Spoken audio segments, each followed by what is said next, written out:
Sir, ये जो tragic incident हुआ है, इसने पूरी सीए फ्रेटर्निटी, पूरी सीए कम्युनिटी को अंदर तक से शॉक करके रख दिया है। This is an awakening call for each one of us. Guys, मैं यूजुअली, आपको पता है कि कोई भी ऐसी बात पे कोई वीडियोस नहीं बनाता हूँ। मैं बहुत प्रैक्टिकल पर्सन हूँ, प्रैक्टिकल वीडियो आपके साथ बनाता हूँ। लेकिन हम खुद इतने सारे बच्चों को ट्रेन करते हैं, उनको प्लेस करवाते हैं बड़ी फर्म में, उनको एडवाइस करते हैं अच्छी जगहों से अपना करियर शुरू करिए। आज हमारी रिस्पॉन्सिबिलिटी है कि आज हम इस पे आके हमको बात करनी पड़ेगी। We have to leave our comfort zone and we have to talk regarding this, because साहब, आज जो हुआ है इसमें किसी एक पर्सन और एक ऑर्गेनाइजेशन की गलती नहीं है। ये मेरे हिसाब से हम सबकी गलती है। हर चार्टर्ड अकाउंटेंट, हर फाइनेंस प्रोफेशनल और पूरे सिस्टम का फेलियर है साहब। बिकॉज हमने ये एक्सेप्ट कर लिया, हमने ये डीम कर लिया कि हाँ, यही नॉर्मल है, इसी तरीके से चीजें होती हैं। 11 साल पहले मैंने अपना प्रोफेशनल करियर शुरू किया था गाइस। पूरा अपना एक्सपीरियंस भी शेयर करूंगा, क्या क्या हुआ और कैसे आज तक हर फाइनेंस प्रोफेशनल ने, हर कंसल्टेंट ने, हर बड़ी कंपनी के एम्प्लॉय ने ये मान लिया कि हाँ साहब, काम तो इसी तरीके से होता है, बहुत नॉर्मल है 12 घंटे 14 घंटे काम करना। और इसी के हिसाब से हम सब आज तक चलते गए। क्या दो मेजर फैक्टर्स हैं, इस पे भी बात करेंगे। बट सबसे पहले मैं ये एक्सेप्ट करना चाहता हूं कि फर्स्ट ऑफ ऑल है ना, वी आर ऑल सॉरी। इसमें हम सबकी गलती है। We are sorry that we created this system और हमने उसको इतना नॉर्मल मान लिया और सबको ग्रूम करना भी शुरू कर दिया कि हाँ भाई, बड़ी फॉर्म्स में तो सिर्फ आने का टाइम होता है, जाने का टाइम थोड़ी होता है। आपने भी सुना होगा, ये मेरे सेशंस में भी सुना होगा कि हमने भी स्टूडेंट्स को बहुत यही ग्रूम किया कि हाँ साहब, वर्क प्रेशर तो बहुत होता ही है, वर्क लाइफ बैलेंस बहुत कम होता है और अच्छी फॉर्म्स में जाने का ये ड्रॉबैक होने वाला है। मैं आज एक्सेप्ट करता हूँ ये फैक्ट कि हाँ, इसमें हमारी भी गलती है कि हमने ये चीज मान ली और सबको बतानी शुरू करी कि हाँ, इसी तरीके से चीजें हुई होंगी। दो तीन मुद्दों पे मेन बात करेंगे गाइस। क्या दिक्कतें हैं और कैसे उन्हें हम सब आगे के लिए सॉल्व करें। है ना, वापस नहीं आ सकती, but we can make sure कि दोबारा ऐसा कोई इंसिडेंट हमारे प्रोफेशनल कलीग, हमारे यंग प्रोफेशनल्स के साथ ना हो। मेरे साथ के जितने कोलीग्स हैं, 11 साल पहले हमने करियर शुरू किया था। They are now at influential places, director हैं, पार्टनर हैं अच्छी फर्म्स के, अच्छे कंपनीज के, या पार्टनर्स डायरेक्टर्स बनने वाले हैं। सबसे रिक्वेस्ट करेंगे क्या चीजें हमने फेस करी, क्या चीजें हम अब ठीक कर सकते हैं, because it is the responsibility of everyone. Sir, दो मेन प्रॉब्लम जो मेरे को समझ आती हैं जिसकी वजह से आज ये सिचुएशन है। Number one, excess work pressure. Yes, बिल्कुल है। पूरे प्राइवेट सेक्टर में, कंसल्टिंग स्पेस में और ज्यादा है। हम सबको पता है, हम सब ने एक्सेप्ट भी किया हुआ है, but yes, this is a fact. Problem number two, sir, toxic work culture. क्या होता है वो भी बताऊंगा। सर, मेरे हिसाब से ना, प्रॉब्लम नंबर वन से बड़ी प्रॉब्लम प्रॉब्लम नंबर टू है। एक बार को पर्सन एक्सेस वर्क प्रेशर हो, काम कर लेता है, इस माइंडसेट से आता है। स्पेशली एक चार्टर्ड अकाउंटेंट जो 14-14 घंटे पढ़ाई करके आ रहा है, वो फिर भी इस माइंडसेट से आता है कि हाँ, मैं काम कर लूंगा या कर लूंगी। बट जो सेकंड प्रॉब्लम है ना, वो इतनी बड़ी है। जो वर्ड तो सिर्फ एक है, टॉक्सिक, लेकिन उसका मतलब किसी को नहीं पता। सर, क्या होता है टॉक्सिक वर्क कल्चर? मैं सिस्टम का पार्ट रहा हूँ बहुत साल, मेरे साथ इतने सारे लोग जुड़े हुए हैं, अच्छी अच्छी जगहों पे काम कर रहे हैं। सबने, ऑलमोस्ट सबने ये चीज कहीं ना कहीं फेस करी होती है। और ये टॉक्सिक वर्क कल्चर ना कोई ऑर्गेनाइजेशन स्पेसिफिक नहीं है, कोई public sector private sector specific नहीं है। Toxic work culture is person specific. क्या होता है साहब, आपने सुना होगा कि लोगों को ना एनजीओ में कपड़े बांटने में, डोनेट करने में खुशी होती है। राइट और नॉट? आपने भी करा हो तो आपको भी होगी, लोगों को खुशी देने में खुशी होती है। एग्जैक्टली इसका ऑपोजिट होता है सैडिस्टिक प्लेजर, जहां पे लोगों को दूसरों को नीचा दिखाने में, दूसरों को दुखी करने में एक प्लेजर प्राप्त होता है, एक सुख प्राप्त होता है। That is the essence of toxic work culture. हम सब ने ऐसे लोगों के साथ काम किया है जहां पे हम सब ने ये चीजें फेस करी हैं। क्या होता है साहब, टॉक्सिक वर्क कल्चर का एक एग्जांपल है कि मैं एक नया नया ऑर्गेनाइजेशन में गया हूं और मेरे को एक टास्क दी गई है, एक रिपोर्ट बनाने को दी गई है। मैं पूरी जी जान से, क्योंकि उसी एंथू के साथ कंपनी में आया हूँ, नई कंपनी में ज्वाइन किया है, मेरे अंदर बहुत एक एंथू होता है कि हाँ साहब मैं अपना बेस्ट दूंगा और पूरी रात बैठ के काम करके एक बढ़िया सी रिपोर्ट बना के दूंगा।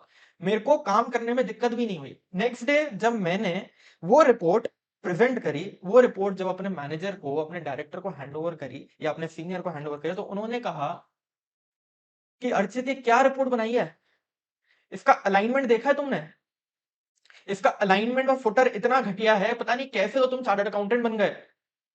बेसिक्स तुमको आते नहीं है, स्कूल में तुमको सिखाया नहीं गया, बेसिक टूल्स तुमको चलाने नहीं आते, और उठा के वो रिपोर्ट मेरे मुंह पे फेंक दी या नीचे जमीन पे फेंक दी। और शाम को उस रिपोर्ट का थोड़ा सा अलाइनमेंट ठीक करके क्लाइंट को प्रेजेंट भी कर दिया और क्लाइंट ने उस रिपोर्ट को एक्सेप्ट भी कर लिया। लेकिन साहब मेरे को आपने मेरी नजरों में और मेरे कलीग्स की नजरों में इतना गिरा दिया और ये बोल दिया कि साहब मैं तो सीए बनने के लायक ही नहीं था। मेरे को अपनी कॉम्पिटेंस पे सेल्फ डाउट हो गया। किस वजह से? एक इममटीरियल मिस्टेक की वजह से या फिर एक छोटी सी गलती की वजह से। और बाकी चीजें एकदम ठीक थी। अगर 10 में से 9 चीजें ठीक हैं, एक आध गलती है और वो उतनी मटेरियल नहीं भी है, तो उसको बोलने का एक तरीका हो सकता है। लेकिन कुछ लोगों की मेंटालिटी ये होती है कि साहब मेरे को उस एक गलती को इतना हाईलाइट करना है कि सामने वाले पर्सन को मैं इतना नीचा दिखा दूं कि उसका अपनी काबिलियत पर से विश्वास ही उठ जाए। This is an example of toxic work culture. अगर मेरी गलती भी थी, साहब मेरे को बोलते, मैं तुरंत ठीक करके उसको देता और आगे से रिपीट भी नहीं करता। But this is an example of toxic work culture.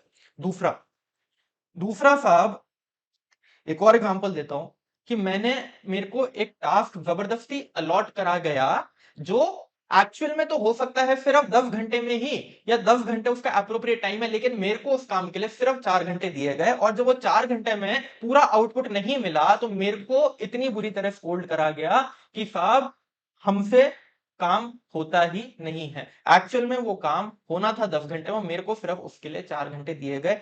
This is another example of toxic work culture. क्योंकि साहब अभी आप देख रहे हो कि बहुत जगह आपको पढ़ने को मिल रहा होगा कि लर्न टू से नो, लर्न टू से नो, लर्न टू से नो। मुझे बताओ गाइस, जो भी लोग ये वीडियो देखेंगे, जो लोग मेरे साथ के हैं, जो लोग सीनियर पोजीशंस पे, क्या हमसे कभी नो बोला गया था? क्या नो कोई सुनता है? क्या नो बोल सकते हैं? जिस पोजीशन पे आप होते हो, नए नए ज्वाइन करते हो फॉर जॉब, फॉर आर्टिकलशिप, क्या कोई नो सुनता है?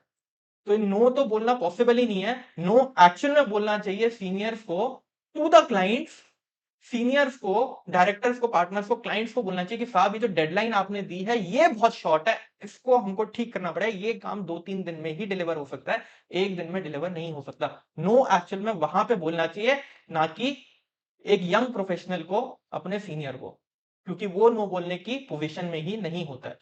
अब मैं बताता हूँ गाइस अपना और अपने कुछ कलीग्स का एक्सपीरियंस।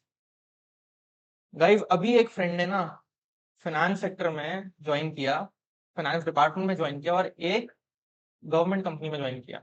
और पता है मेरे को क्या सुनने को मिला? मैंने पूछा कि भाई गवर्नमेंट कंपनी में तो अच्छा वर्क लाइफ बैलेंस होगा, तुम तो 5-6 बजे निकल जाते होगे। फिर कहा हाँ सब लोग 5-6 बजे निकल जाते हैं, लेकिन फाइनेंस वालों को तो थोड़ा 8 बजे तक बैठना ही पड़ता है ना। ये हमने नॉर्मल मान लिया है कि फाइनेंस वालों को लेट काम करना ही पड़ता है। गाइज जिस फ्रेंड की मैं बात कर रहा हूं, आपको बताते हुए बहुत दुख हो रहा है, मेरे को आज भी वो बात याद है, वो दिन याद है। उनके फादर की डेथ हो गई थी in the time of Covid. Funeral पे थे और वहां पे फोन आता है एचआर से कि आप कल से ज्वाइन कर लोगे ना। This is an example of insensitive work culture, toxic work culture, कि आपको और किसी चीज की सिचुएशन की पड़ी ही नहीं है। और ये ऑर्गेनाइजेशन स्पेसिफिक नहीं है गाइस, ये बहुत जगहों पे दिक्कत है। This is very person specific. इस कल्चर को हम ही को चेंज करना पड़ेगा। एक और एग्जांपल आपको बताता हूँ, मेरे साथ एक कलीग थे, आज के दिन वो दुबई में है, और इतना उनके ऊपर प्रेशर डाला गया था, he literally cried with tears almost wrote a suicide note, sent that email to all the seniors, no action taken. But उनके साथ हम थे, and trust me guys, your friends, your good colleagues are your biggest strength. मैं बात करूंगा आप सबसे भी एक अपील करना चाहूंगा, जो लोग भी ऐसी सिचुएशंस का पार्ट होते हैं, क्योंकि हर किसी की लाइफ में सिचुएशन आएगी, मेरे साथ के सभी लोगों की लाइफ में आई, मेरे सामने बहुत बार आई, बहुत मुश्किल हो जाता है उससे निकलना, क्योंकि कोई आपकी बात नहीं सुनता। और जो नो वाली बात है, आप नो नहीं बोल सकते, ठीक है ना, नो नहीं बोला जाता। नए नए हम ज्वाइन करते हैं, नो बोलते हैं तो भाई हमारे ऊपर उल्टा प्रेशर डाला जाता है, पार्टनर्स को सीसी में रखा जाता है, एचआर को सीसी में रखा जाता है, और बहुत दिक्कतों का सामना करना पड़ता है, राइट। अब सर, सबसे पहले तो मैं उनसे अपील करना चाहता हूं जो मेरे साथ के कलीग्स हैं, सीनियर पोजीशन पे। गाइस, हम सब इस सिचुएशन से होके गुजर चुके हैं। आज तक हम ये सोचते गए, हमारी ही गलती है, हम ये सोचते रहे कि हाँ इसी तरीके से काम होता है, ऐसे ही चलता रहेगा। हमने भी फेस किया तो वो प्रेशर सभी को फेस करना पड़ेगा। हम सीनियरिटी में राइज कर गए, और अब जो नीचे यंग प्रोफेशनल्स आए हैं, उनको वो प्रेशर एग्जीक्यूशन का झेलना ही पड़ेगा। डेडलाइंस क्लाइंट्स की शॉर्ट पे शॉर्ट होती जा रही है, और प्रेशर ऊपर से ही फ्लो होता है, this we know very well.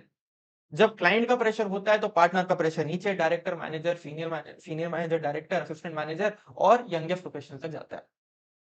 अब सर, इसको हम ही को ठीक करना पड़ेगा। नंबर वन, गुड एनवायरनमेंट हमको कैसे प्रोवाइड करना है।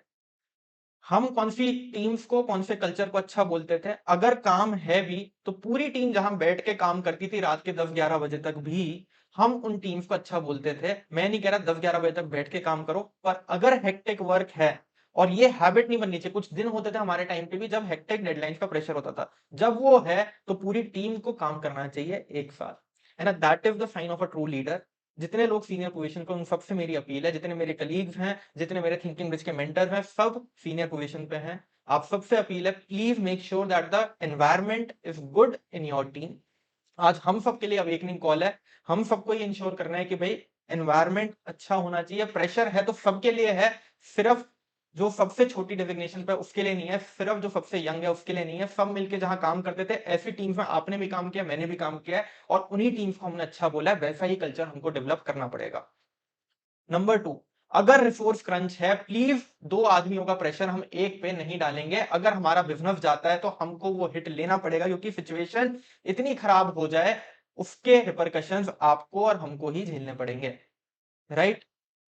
तो हमको ये इंश्योर करना है कि अगर रिसोर्स क्रंच है तो हमको काम या डेडलाइन को शिफ्ट करना पड़ेगा और लोगों को हायर करना पड़ेगा। We can not pass on the pressure of less resources to just a few people. 4 लोगों का काम हम एक आदमी से नहीं करा सकते। नंबर 3, सर, एक बहुत बड़ी दिक्कत है प्रमोशंस की। हमने प्रमोशंस के लिए जो टारगेट सेट करे हुए ना, वो इतने ज्यादा ओवर एग्जैजरेटेड हैं कि जो एक्चुअल में अचीव होना चाहिए उससे 2 टाइम, 3 टाइम, ठीक है ना, 4 टाइम ज्यादा हमने टारगेट सेट कर रखे हैं। और हमको ये खुशी होती है देखने में कि हाँ भाई, हम ओवर अचीव करते जा रहे हैं, ओवर अचीव करते जा रहे हैं, बट एट व्हाट कॉस्ट, ये अभी हमने आज तक नहीं सोचा, इंक्लूडिंग मी। तो हमको कहीं ना कहीं रिस्ट्रिक्ट करना पड़ेगा। कोई बात नहीं, टारगेट्स कम अचीव होंगे और हमको अपने प्रमोशन के टारगेट्स को भी थोड़ा ईज डाउन करना पड़ेगा। We can not we cannot make such targets which can only be achieved by working for 16 hours। हमको ऐसे रियलिस्टिक टारगेट सेट करने पड़ेंगे जो आपके नॉर्मल आवर्स में अचीवेबल हो, और उसके बेसिस पे हमको अपने डिसीजन लेने पड़ेंगे। अब this will come at a cost of your profits. हाँ, हमारे प्रॉफिट डिक्लाइन होंगे, हाँ हमारे क्लाइंट्स की डेडलाइन शिफ्ट होंगी, हाँ हमारा बिजनेस इफेक्ट होगा, बट ये सारे स्टेप्स एज अ कम्युनिटी हमको लेने ही पड़ेंगे। Guys, my appeal to all the young professional, हम सब उस एज से गुजरे हैं, उस एनवायरमेंट से गुजरे हैं, उस फेज से गुजरे हैं। क्योंकि उस फेज से गुजर गए तो इसलिए हम उस सिचुएशन को हमने अडेप्ट कर लिया और उसको नॉर्मल बना लिया for everyone, and that is the case with the whole industry.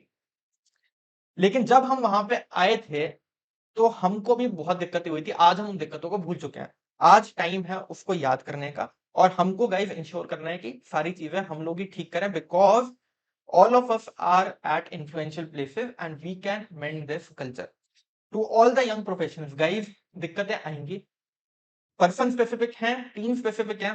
कैसे उन दिक्कतों को हैंडल करना है? नंबर 1, सबसे पहले आपको आपके फ्रेंड से बात करनी है, आपके गुड कलीग से बात करनी है, जो आपके हम उम्र है, वो आपकी तकलीफ को सबसे अच्छी तरह समझेंगे। गुड कलीग का मतलब ये है कि जो आपकी बात समझ रहे हैं, उनके साथ बात करनी है। ऐसे वाले लोग नहीं जो आपके फेस पे कुछ और है और एक्चुअल में कुछ और है। इजीली आप आइडेंटिफाई कर ले तो अच्छे लोगों से बात करिए और उस सिचुएशन से निकलने का कोई रास्ता ढूंढिए। This is point number 1, talk to your friends, immediate colleagues. Number 2, थोड़ी हिम्मत हम ही को करनी पड़ेगी।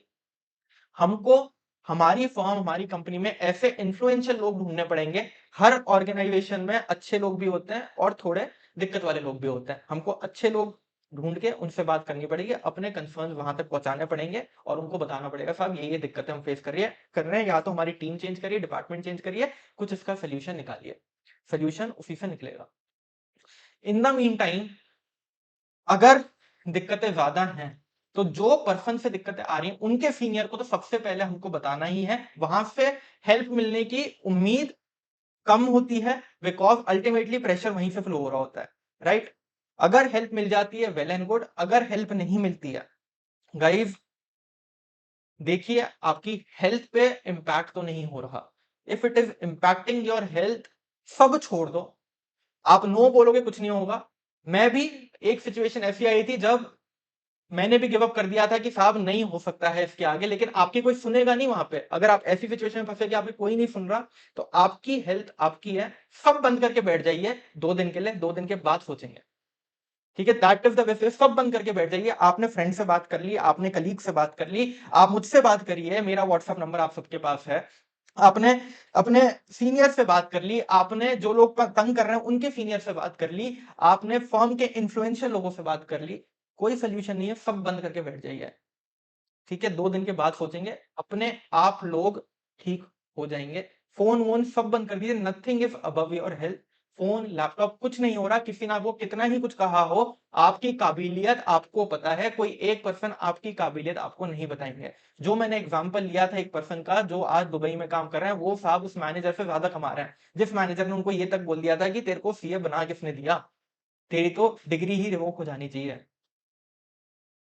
तो guys, I request all of you कि भाई इन चीजों को आप समझेंगे और जो स्टेप्स हम सबको लेने हैं वो स्टेप्स हमको आज लेने ही पड़ेंगे। एंड लास्टली गाइज, अगेन इस सिचुएशन के लिए हम सब जिम्मेदार हैं। चाहे सारे सीसी मेंबर्स ने भी सोशल मीडिया प्लेटफॉर्म्स पे बिल्कुल लिखा है, सबने बात करी है, और हर ऑर्गेनाइजेशन की, चाहे पब्लिक, चाहे प्राइवेट, चाहे स्मॉल, चाहे large, everyone requires a self introspection, everyone needs to talk to their colleagues कि भाई क्या दिक्कतें हो रही हैं एंड कहाँ कहाँ पे चेंजेस की रिक्वायरमेंट है। लास्टली गाइज, एक चीज मैं और रिक्वेस्ट करूंगा कि भाई हमने ना एक एक हैबिट ये भी बना ली थी बड़ी फर्म्स में कि हम ये देखते थे कि भाई log in time log out time कितना है, जिसका ज्यादा होता था हम ये सोचते हैं कि हाँ भाई इसने ज्यादा काम किया है। ये प्रैक्टिस को भी हमको चेंज करना पड़ेगा, और यही शायद एक इफेक्टिव टूल है जहां से हम ये ट्रैक कर पाते हैं कि भाई कौन कितने घंटे काम कर चुका है। हमको ये देखना, अगर कोई एक्सेसिव वर्क कर रहा है तो हमको बात करके उस टीम में समझना पड़ेगा कि भाई क्यों ऐसा हो रहा है। तो प्लीज इस टेक्नोलॉजी का यूज करिए जो हर फर्म में है आपके पास। आपको अपने हर टीम मेंबर का log in log out time पता होता है। Please use this technology to improve all of this, to improve this work culture, right. Hectic schedule अगर कभी कभी कम नहीं भी हो सकता तो at least we can work on the second thing which is we can provide a good working environment. और वो हमसे ही शुरू होता है। We have to be good leaders, we have to make sure कि हमारी पूरी टीम एक टीम की तरह काम करे, और ऐसा ना हो कि सारा प्रेशर किसी एक या दो लोगों पर ही आ जाए, right. So again guys, I would like to apologise on behalf of this community कि भाई हम सबकी इसमें गलती रही है और हम सबको ये चीजें ठीक करनी पड़ेंगी। I am here to accept कि हाँ हमने भी बहुत गाइड किया है, हमने भी यही बोला है कि भाई इतना काम होता ही है, आपको अच्छी फॉर्म में जाना है, अच्छी जगह से करियर शुरू करना है तो वर्क लाइफ बैलेंस नहीं मिलेगा और आपको 12-14 घंटे काम करना पड़ेगा। और इस सब में आज की सिचुएशन में हम सब की कहीं ना कहीं गलती है। तो again guys, we are sorry, और जरूर से everyone requires a self introspection.